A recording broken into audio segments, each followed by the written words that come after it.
দুই, নিসাউন মহিলা কাসিয়াতুন কাপড় পরে থাকে, আর এতুন উলঙ্গ। কাপড় পরে মানুষ যে উলঙ্গ হয় তা আল্লাহ রাসূল নিজে বলছেন, আমি কোনোদিন শাড়ি পরা হারাম বলিনি, শাড়ি পরা জায়েজ বলেছি। আমি বলেছি যে আপনি সালোয়ার কামিজ মেক্সি চাদর পরেন, এটা ভালো হবে। শাড়ি যদি পরেন তাহলে 2 ছাটের ব্লাউজ পরেন, এই কথা আমি বলেছি। যার হাত হবে কবজি পর্যন্ত, নিচের দিক কোমরের নিচে চলে যাবে। শাড়ি যদি পরেন তাহলে আপনাকে মোজা পরতে হবে, কেননা আপনি শাড়ি পরে যদি অটোতে উঠেন তাহলে হাঁটু পর্যন্ত পা খুলে যাবে। অতএব শাড়ি পরতে পারেন, আমি না করিনি, তবে সালোয়ার কাজ মেক্সি চাদর পরা ভালো হবে। মহিলা কাপড় পরে থাকে উলঙ্গ অবস্থায়, তারা পুরুষকে নিজের দিকে আকৃষ্ট করে, ওরা পুরুষের দিকে আকৃষ্ট হয়। লায়াত খোলাল জান্নাহ, ওরা জান্নাতে যাবে না। জান্নাতে তো যাবে না, যাবেই না। ওলা ইয়াজিদনা রিহাহা, ওরা জান্নাতের গন্ধ পাবে না। ফাইনা রিহা লা তুজাদু মিন মাসিরাতে কাদা ওয়া কাদা, যেই জান্নাতের গন্ধ 1 বছরের দূরত্ব পথ থেকে পাওয়া যায়, মহিলারা এই জান্নাতের গন্ধ পাবে না। জাহান্নাম বলতে নারী আর নারী, জাহান্নাম বলতে নারী আর নারী, জাহান্নাম বলতে নারী আর নারী। আপনার স্বামী আছে, ওকে বাজারে পাঠান। আপনার ছেলে আছে, ওকে বাজারে পাঠান। আপনার দেবর ভাসুর আছে, সেই বাজারে যাক। আপনার বাপ চাচা আছে, সেই বাজারে যাক। আপনি এভাবে বাজারে গিয়ে পরকালকে ধ্বংস করিয়েন না। স্বামী, দেবর ভাসুর, ছেলে যা কিনে নিয়ে এসেছে তাতে আপনি সন্তুষ্ট হয়ে যাবেন। যাহাই আনিয়েছেন তাহাতে রাজি, আমি নিজে থেকে কিছু বলতে রাজি নই। অভিমান বলে কোনো জিনিস রাখিনি, অভিমান ভালো নয়। স্বামী একটা কাপড় নিয়ে এসেছে, তখন কাপড়ে হাত দিয়ে ছুঁড়ে মেরেছে, হ্যাঁ আমি এই কাপড় আনতে পেরেছি, আমি বলেছিলাম ভালো কাপড় নিয়ে আসিও, তার নাম অভিমান। তখনও রাগ করে বলবে তুই যা কাল। যেটা সমাজে হয়েছে, আপনি পরিবেশকে নষ্ট করেছেন, আপনাকে সংশোধন করতে হবে। আপনি একাই হলেও মনে রাখবেন, দিনী বোন আপনি একাই। একজন মহিলা টিকে ছিল, ইব্রাহিম আলাইহিস সালামের স্ত্রী, পৃথিবীর তখন আর কেউ ছিল না। একজন মানুষ যদি একাই নিজেকে টিকিয়ে রাখতে পারে তাহলে আপনি 5 জনকে দেখে ভেসে যাবেন না, নিজেকে রক্ষা করার চেষ্টা করুন। উমামা বাহিলী রাদিয়াল্লাহু তাআলা আনহু বলেন, রাসূল সাল্লাল্লাহু আলাইহি সাল্লামকে বললেন, আল্লাহর নবী মরনি বে আমালিন, একটা আমলের কথা বলেন তো আল্লাহর নবী, করলে আমি জান্নাতে চলে যাব। তখন আল্লাহ রাসূল বলছেন, শোনো শোনো শোনো, আলাইকা বিসাম ফাইনুল্লাহ মিসলালাহু, তুমি সিয়াম পালন করো, তুমি নফল রোজা থাকো। ইবাদতের জগতে সিয়ামের সমপর্যায়ের কোনো ইবাদত নেই। মনে রেখো, তুমি নফল সিয়াম থাকো, ইবাদতের জগতে সিয়ামের দৃষ্টান্ত কোনো ইবাদত নেই। সাহল ইবনে সাদ রাদিয়াল্লাহু তাআলা আনহু বলেন, রাসূল সাল্লাল্লাহু আলাইহি সাল্লাম বলেছেন, ফিল জান্নাত সামানি আবওয়াব, জান্নাতের 8টি দরজা রয়েছে। জান্নাত 1টি দরজা 8টি, জাহান্নামে 1টি দরজা 7টি। জান্নাত 1টি দরজা 8টি, জান্নাতের 8টি দরজা রয়েছে, তার একটির নাম হচ্ছে রায়ান। আল্লাহ রাসূল বলেন, যখন মানুষ জান্নাতে যাবে তখন দরজা থেকে ফেরেশতারা ডাকবেন, সালাত আদায়ের জন্য একটা দরজা আছে। ওই ফেরেশতারা বলবেন, যারা সালাত আদায় করেছেন এই দরজা আছে, এই দরজা আছে। যারা দান করেছেন এই দরজায় আসেন, যারা সিয়াম পালন করেছেন এই দরজায় আসেন। আল্লাহ রাসূল বলছেন, এ যা দাখিলা আখিরু মুগলিকা, সিয়াম পালনকারীর শেষ ব্যক্তি যখন ঢুকে যাবে তখন এই দরজা বন্ধ করা হবে, বাকিগুলো তখন খোলা আছে। অন্য দরজা দিয়ে যে কোনো মানুষ যে কোনো আমলের মাধ্যমে ঢুকতে পারে, কিন্তু সিয়াম ছাড়া এই দরজা দিয়ে কেউ ঢুকতে পাবে না। আপনাকে আমি বোঝাতে অক্ষম, ইবাদতের জগতে সবচেয়ে দামি ভিন্ন ধরনের ইবাদত হলো সিয়াম। 1, সিয়ামের বিনিময়ে আল্লাহ নিজে দিবেন। 2, সিয়াম কথা বলবে। 3, সিয়ামের জন্য যে দরজাটা আছে সেই দরজা দিয়ে কোনো মানুষ অন্য ইবাদত করে ঢুকতে পাবে না। আমি মনে হয় বুঝাতে পারিনি। অন্য দরজা যত আছে সব মানুষ ঢুকতে পারে। হজ করেছে তবু এটা দিয়ে ঢুকে যাবে, দান খায়রাত করেছে তবু এটা দিয়ে ঢুকে যাবে, কিন্তু সিয়ামের জন্য যেটা আছে সেটা দিয়ে কোনো ইবাদতে ঢুকতে পারবে না। যতই তাসবিহ তাহলিল করুক, কোরআন তেলাওয়াত করে, এটা হবে না। ওই দরজা দিয়ে ঢুকতে হলে কি করতে হবে? সিয়াম থাকতে হবে, এছাড়া কোনো পথ নেই। সম্মানিত দিনী ভাই বোন, আমি আপনাকে এখানে আরো অনুরোধ করতে চাই যে আবু সাঈদ খুদরি রাদিয়াল্লাহু তাআলা আনহু বলেন, রাসূল সাল্লাল্লাহু আলাইহি সাল্লাম বলেছেন, মান সামা ইয়াওমান ফি সাবিলিল্লাহ বাদাল্লাহু জাওনারে সাবিনা খরিফান, কেউ যদি আল্লাহকে সন্তুষ্ট করার জন্য একদিন সিয়াম থাকে, তাহলে আল্লাহ তার থেকে জাহান্নামকে 70 বছরের পথ দূরে সরিয়ে দিবেন। তিনি বলেন, মান সামা ইয়াওমান ফি সাবিলিল্লাহ, কেউ যদি আল্লাহকে সন্তুষ্ট করার জন্য একদিন সিয়াম থাকে, বাদাহু মিনান নারে মিআম, তাহলে তাকে 100 বছরের পথ জাহান্নাম থেকে দূরে সরিয়ে দিবেন। তিনি বলেন, কেউ যদি আল্লাহকে সন্তুষ্ট করার জন্য একদিন সিয়াম থাকে, যার আল্লাহ বাইন হবে নানারে খানদাক, তাহলে তার মাঝে আর জান্নাতের মাঝে একটা গর্ত খনন করবেন, যে গর্ত হবে আকাশ জমিনের ব্যবধানের সমান, অর্থাৎ তাকে সরিয়ে দেওয়া হবে 500 বছরের পথ। একদিন সিয়াম থাকলে জাহান্নাম সরে যাবে 70 বছরের পথ। 2, একদিন সিয়াম থাকলে আমি সরে যাব জাহান্নাম থেকে 100 বছরের পথ। 2, কেউ যদি একদিন সিয়াম থাকে, তাহলে জাহান্নাম তার থেকে সরে যাবে 500 বছরের পথ। সব মিলে কেউ যদি আল্লাহকে সন্তুষ্ট করার জন্য একদিন সিয়াম থাকে, তাহলে বিনিময় হবে জান্নাত। এবার নফল কয়েকটা সিয়াম এক খেলে চেয়ে থাকবেন। দিনী বোন, আপনাকে আবার বলছি, আপনি কথা বন্ধ করেন। বন্ধ করো বলতে বলতে তুমি কথা বলতে লাগলে কোন শরমে? আমি যে বলছি তুমি কথা বন্ধ করো। দিনী বোন, আপনি কথা বন্ধ করেন। আপনার জন্য এসেছি, আপনার জন্য এসেছি। আপনার কিছু না কিছু উপকার করবই করবো ইনশাল্লাহ। আর তোমাকেও বলছি, যুবক, এক খেলে চেয়ে থাকো, কারো গায়ে হাত দিয়ে এই সময়ে মজাক করার চেষ্টা করিও না, কাউকে চিমটি কাটিও না। এখন চা খাবো মনে করে কোথাও যাওয়ার চিন্তা ভাবনা করো না, কয়েক মিনিট সময়।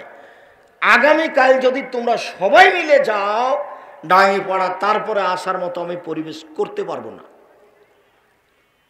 অতএব ধৈর্যের পরিচয় দাও, কথার দাম দিতে শিখো, নিজেও সফল হবে, আর একজনকে সফল করতে পারবে।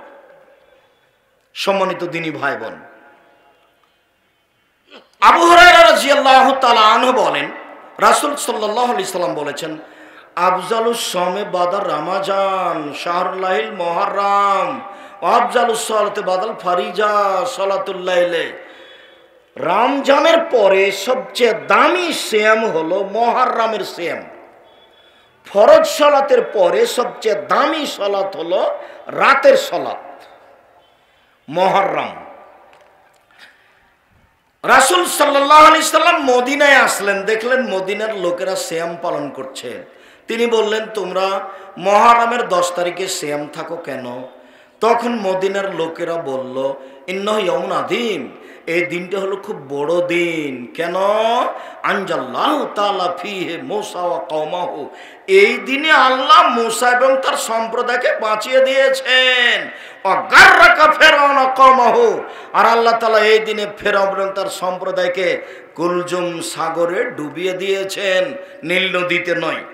এই দিনে আল্লাহ ফিরআউনকে এবং তার সম্প্রদায়কে কুলজুম সাগরে ডুবিয়ে দিয়েছেন। ফাসমা মোসামাহু মোসা শুকরান, এই দিনে মোসা শুকরিয়া আদায় করেছিলেন সিয়াম রেখে। আল্লাহ, এইভাবে তুমি বাঁচিয়ে দিলে, আমি কি করতে পারি? আজকের দিন তোমার দরবারে সিয়াম আদায় করে শুকরিয়া আদায় করছি। না সমূহ, যার কারণে আমরা ইহুদি, আমরাও সেই দিনে শুকরিয়া আদায় করি সিয়াম পালন করে। তখন আল্লাহ রাসূল বলছেন, শোনো শোনো শোনো শোনো শোনো, না না আউলা আহাক্কু মিনহু মিনকুম বেহি মিনকুম, আমরা তোমাদের চেয়ে মুসার শুকরিয়া আদায় করার ব্যাপারে বেশি হক রাখি। আরে তোমরা কি হক রাখো? আমরাই বেশি হক রাখি। আমরা মুহররমের 10 তারিখে সিয়াম পালন করব। সঙ্গী সাথী সাহাবীগণ, আমি মুহররমের 10 তারিখে সিয়াম শুরু করলাম, তোমরাও করো। বলার সাথে সাথে সঙ্গী সাথী বলে ফেললেন, আহা, বলেন কি? আরে বলেন কি আপনি? ইন্নাহু ইয়াউমুন আযীম, এটা তো বড় দিন। এটা ইহুদি খ্রিস্টানের এটাকে বড় দিন মনে করে, আর আপনি দিনরাত বলছেন ইহুদি খ্রিস্টানদের বিরোধিতা করতে হবে। কেমন হয়ে গেল আল্লাহ রাসূল? আপনি বলছেন ইহুদি খ্রিস্টানদের বিরোধিতা করতে হবে, ওরা এই দিনে সিয়াম পালন করে, আমরা কেমনি করি? ও আচ্ছা আচ্ছা আচ্ছা, তাহলে থামো থামো থামো। লাইন বাকাইতু আস-সানাতাল কাবেলা। আমরা যদি সামনে বছর বেঁচে থাকি, আমি যদি সামনে বছর বেঁচে থাকি, লাসুমান্না তাসিয়া, তাহলে 9 তারিখও থাকবো। 9 তারিখ হবে বিরোধিতা, 10 তারিখ হবে শুকরিয়া। 9 তারিখ হবে বিরোধিতা, 10 তারিখ হবে শুকরিয়া। এ হলো মুহররম। হাফসা রাদিয়াল্লাহু তাআলা আনহা বলেন, লায়াদাহুন্নার বন, 4টা জিনিস আল্লাহ নবী কখনো ছাড়েননি। আল্লাহ নবী কখনো 4টা জিনিস ছাড়েননি। এক, সময়ে আশুরা, মুহররমের 10 তারিখের সেম। 2, ওয়াল আসরে, কুরবানির প্রথম 9 দিন একটানা সেম। জুলহিজ্জা মাসের একটানা 9 দিন সেম। 3, প্রত্যেক মাসে 3 দিন সেম। 4, ফজরের 2 রাকাত সুন্নাত। মনে থাকবে না মনে হয়? মনে থাকবে তো? খুব মনোযোগ সহকারে শুনছেন মনে হয়। এই ছেলে, তুমি বলো তো দেখি। এক, এই তুমি বলো। মুহররমের সিয়াম, জাযাকাল্লাহ খায়ের, বারাকাল্লাহ। 2, কুরবানির চাঁদে প্রথম 9টা সিয়াম, বারাকাল্লাহ, হাইয়াকাল্লাহ। 3, প্রতি মাসে 3 দিন, এটা সিরিয়াল আছে, প্রতি মাসে 3 দিন, 13, 14, 15 চাঁদের রোজা। 4, ফজরের 2 রাকাত সুন্নাত। আব্দুর রাজ্জাক সাহেব, আজকে একটু আমাদের জন্য দোয়া করে দেন তো। আব্দুর রাজ্জাক সাহেব, আমাদের স্বভাব খুবই খারাপ, আমরা রাত 2টায় ঘুমাই আর 8টায় উঠি। এর জন্য আমাদের জন্য একটু দোয়া করেন। তা আন্তরিকভাবে তোমাদের জন্য দোয়া করে, আল্লাহ তোমাদেরকে কবুল করুন, আল্লাহ তোমাদের এই স্বভাব থেকে ফিরিয়ে আনুক, আল্লাহুম্মা আমিন। আজ থেকে একবারে জোরালো প্রতিজ্ঞা করে রাখো, 10টা বাজলে ঘুমিয়ে যাব, ঘুমাবো ইনশাল্লাহ। যতই জরুরি কাজ থাক ওটা কালকের জন্য রেখে দিয়ে ঘুমিয়ে যাব। আমি 10টার দিকে ঘুমিয়ে গেলে আমি রাত 2টা, 3টা, 1টায় উঠতে পারবো, ফজরের টাইমে উঠতে পারবো। আল্লাহ যেভাবে বলেছেন, আব্দুর রাজ্জাক সাহেব যেভাবে রাতের কথা বলেছেন, সেটা মূল্যায়ন করতে পারবো। রাতে একটা সময় আছে যা চাইবো তাই পাবো, রাতে একটা সময় আছে যা চাইবো তাই পাবো, রাতে একটা সময় আছে যা পাবো, যাই চাইবো তাই পাবো। এ কথা মুহাম্মদ সাল্লাল্লাহু আলাইহি ওয়াসাল্লাম বলছেন। তো এটা ধরতে হলে তাহলে এটাই করতে হবে। এই ছেলেরা, এই বিষয়টা তো আমি এখন বিস্তারিত বলতে পারছি না। তুমি আব্দুর রাজ্জাক বিন ইউসুফদের রাতের সলাত দাও, রাতের সলাত দিয়ে দেখো, সার্চ চলে আসবে রাতের সলাত। তাহলে আমি তোমাকে বিস্তারিত নিয়ম পদ্ধতি বলেছি, ওখানে বুঝতে পারবো রাতের সলাত। আর যদি জুমার খুতবা দাও, তাহলে এটা সিরিয়াল আরও সুন্দরভাবে আছে। রাতে তুমি কি কি পাবা, এক রাতে তুমি সব কিছু পেয়ে নিবা, যেভাবে মুহাম্মদ সাল্লাল্লাহু আলাইহি ওয়াসাল্লাম বলেছেন। আমি পাবো, তিনি দেওয়ার জন্য প্রতীক্ষমান আছেন। আসলে আমি ধরতেই পারি না, আসলে আমি ধরতেই পারি না, যার কারণে এরকম হয়ে যাচ্ছে। আয়েশা রাদিয়াল্লাহু তাআলা আনহা বলেন, রাসূল সাল্লাল্লাহু আলাইহি ওয়াসাল্লাম বলেছেন, আবু হুরায়রা রাদিয়াল্লাহু তাআলা আনহু বলেন, রাসূল সাল্লাল্লাহু আলাইহি সাল্লাম বলেছেন, সময়মে আরাফা, আরাফার দিন একদিন যদি কেউ সিয়াম থাকে, তাহলে আহাতা সেবু আলাল্লাহে আইকাফিরা সালাতাল্লাতি কাবলাহু ওয়া সালাতাল্লাতি বাদাহু। 1 বছরের অতীতের পাপ ক্ষমা হবে, 1 বছরের ভবিষ্যতের পাপ ক্ষমা হবে। একদিন আরাফার দিন সিয়াম থাকলে 2 বছরের পাপ ক্ষমা। তিনি বলেন, সালাসাতা ইয়ামিন মিন কুল্লি সাহারিন হাজাকা সাহাদ দারে কুল্লিহি। কেউ যদি প্রতি মাসে 3 দিন সিয়াম থাকে, সারা বছর সিয়াম থাকলে যা নেকি হয় তাই হবে। রাসূল সাল্লাল্লাহু আলাইহি ওয়াসাল্লাম বলেন, মান সামা রমাজানা সুম্মা আতবাহু সিত্তান মিন শাওয়াল। কেউ যদি রমজান মাসের সিয়াম থাকে, তারপরে শাওয়ালের যদি 6টা থাকে, শাওয়ালের 6টা, তাহলে সারা বছর সিয়াম থেকে যত নেকি পাবে তত নেকি পাবে। রমজানের 30, 29 আর শাওয়ালের 6টা। ওই যে বুবু মহিলা বৈঠকে বুবু যে কথা বলেছে ওটা মানা হবে না। বুবু বলেছে, বুবু তোমার যে হায়েজের কারণে রোজা ছুটে গেছে বুবু, ওটা ফরজ, তো ওটা আগে করো তারপরে এটা করিও। বুবুর ওটা ভুল হয়েছে। হায়েজের কারণে রমজানের যেটা রোজা ছুটে গেছে, ওটা পালনের জন্য আল্লাহ মরা পর্যন্ত সময় দিয়েছে। তো যদি করতে না পারে, না পারলে না পারবে, তাতে কি আছে। আয়েশা রাদিয়াল্লাহু তাআলা আনহা বলেন যে, আমি হায়েজের কারণে রমজানের ছুটে যাওয়ার রোজা করতাম না। আবার যখন শাবান আসতো, তখন আল্লাহ রাসূল শাবানে বেশি বেশি সিয়াম থাকতেন, ওরই ফাঁকে আমি করে নিতাম। আমি এমনিতে সেম থাকতাম না কেন? আল্লাহ রাসূল যদি আমাকে পারিবারিক জীবনের জন্য ডাকেন, মিলনের জন্য যদি ডাকেন, তখন আমি বলবো আমি সেম আছি। এটা আমি বলতে চাই না, যার কারণে আমি নফল সেমই থাকি না। তো আমি ওই হাইজের কারণে ছুটে গেছে, ওটা আমি কখন থাকি বলেন তো, কখন থাকি? উনি বলছেন শাবান মাসে। তাহলে কতদিন পরে হলো? 10 মাস পরে, 11 মাস পরে। তো কেন মহিলা বললো? মহিলা বউটাকে, বুর সব কথায় নাকি বোখারিতে আছে, কিছুই বোখারিতে নাই, বউ এমনি কথা বলেছে। এইভাবে এই জ্বালা ওই জ্বালা এভাবে বক্তব্য দিতে যাওয়া যাবে না। সম্মানিত দিনী বোন, একটু সম্মানিত দিনী ভাই, আমরা খুব কাছাকাছি চলে এসেছি। উমামা বাহেলি রাদিয়াল্লাহু তাআলা আনহু বলেন, আল্লাহর নবী আরাকা তাসমু ফি শাহরি মিনাস সুহুরে লাম আরাকা তাসমু ফি শাহরি মিনাস সুহুরে মা তাসমু শাবানা। আপনি শাবান মাসে যত সিয়াম থাকেন, অন্য মাসে তো তত সিয়াম থাকেন না আল্লাহর নবী। এত সিয়াম থাকেন কেন আপনি শাবান মাসে? এই ছেলে, এই জিজ্ঞাসাটা মনে রাখবা তুমি। আমরা একবারে আলোচনার শেষ পর্যায়ে কাছাকাছি। তুমি একবারে কথাকে কোটি টাকা দাম দিয়ে মূল্যায়ন করো। জিজ্ঞাসাটা ভালো করে বুঝো তো, আল্লাহর নবী আপনি শাবান মাসে এত বেশি সিয়াম থাকেন কেন? অন্য মাসে তো এত থাকেন না। জিজ্ঞাসাটা মনে থাকবে না? আবার মনে মনে বলেন তো দেখি, তুমি বলো তো যুবক, কি জিজ্ঞাসা? আল্লাহর নবী আপনি শাবান মাসে এত বেশি সিয়াম থাকেন কেন? অন্য মাসে তো এত থাকেন না, এটা জিজ্ঞাসা। তখন তিনি বলছেন, শোনো জাকা শাহরুন, এইটা একটা মাস, মানে রজব আর রামাজান, রজব ও রামাজানের মাঝে এইটা একটা মাস, রজব ও রামাজানের মাঝে এইটা একটা মাস, রজব ও রামাজানের মাঝে এক ফলনাস ফিহে, মানুষ এতে গাফেল থাকে। তুরফাউল আমাল ইলা রাব্বিল আলামিন, বাৎসরিক রিপোর্ট এই মাসে পেশ করা হয়। পৃথিবীর মানুষ শুনে রেখো, মানুষের 1 বছরের পাপ নাকি এই দিনে পেশ করা হয়। ওয়ানা উহিব্ব, আমি ভালোবাসি, আয়ুরফা আমালি ওয়ানা সাইম, আমার রিপোর্ট পেশ করা হবে, তখনও দেখুক আমি সিয়াম আছি। আমার রিপোর্টের সময় আমি সিয়াম অবস্থায় দেখাতে চাই। আমার রিপোর্ট তুমি দেখো, রিপোর্টের সময় তুমি আমাকে রোজা অবস্থায় দেখো, আমি এটা চাই। সেই জন্য বেশি বেশি থাকি। আমি তো জানি না সেই দিন কোন দিন, কিভাবে ভারত বাংলাদেশ পাকিস্তানের হুজুরেরা জেনে নিল সেদিন 15ই শাবান। তাই তারা কলকারখানা, কোর্ট কাছারি, অফিস আদালত, শিক্ষা প্রতিষ্ঠান সব কিছু বন্ধ করে 15ই শাবানে সিয়াম থাকে। দিনী ভাই বোন, আপনি মনে কষ্ট নিয়েন না, এই সিদ্ধান্ত ঠিক নয়।